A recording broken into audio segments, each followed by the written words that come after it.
নমস্কাৰ, আপুনি চাবলৈ বাবে আপোনালোকে বহুতে বিচাৰি আছিলে পদ্মিনী কটনৰ পাঁচযোৰ, যিহেতু আমাৰ ষ্টকখন নাছিলে। এতিয়া যিহেতু সৰিয়হ শেষ হ'ল, তাৰ লগে লগে বোৱনীবিলাকো ববলৈ আৰম্ভ কৰিলে। এইযোৰ খুব ধুনীয়া পদ্মিনী কটনৰ পাজকৰ যোৰা হ'ব। ৩,৩০০ টকাত ধুনীয়াকৈ ল'ব পাৰিব ৰেডি টু ৱে কৰি। আৰু এইযোৰো খুবেই ধুনীয়া হ'ব, পদ্মিনী কটনৰ পাজকৰ যোৰা হ'ব।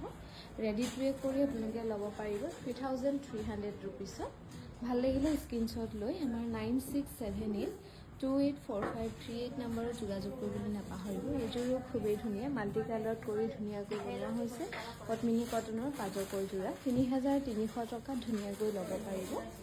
এইযোৰো অকণমান অৰেঞ্জ য়েল্ল' কালাৰত কৰি ধুনীয়াকৈ বনাই দিয়া হৈছে। এইযোৰো ল'ব পাৰিব 3,300 ৰুপিছৰ ৰেডি টু ৱে কৰি পদ্মিনী কটনৰ পাজকৰ যোৰা। আৰু এইযোৰো খুবেই ধুনীয়া হ'ব। এইযোৰ গ্ৰীণ আৰু ৰেড কম্বিনেশ্যনত ধুনীয়াকৈ পাজকৰ ছেটটো গ্ৰীণ আৰু ৰেডত বনোৱা হৈছে আৰু মাল্টি কালাৰ বুটা কৰি ধুনীয়াকৈ বনাই দিয়া হৈছে। 3,300 ৰুপিছত ধুনীয়াকৈ ল'ব পাৰিব এই পদ্মিনী কটনৰ পাজকৰ যোৰা।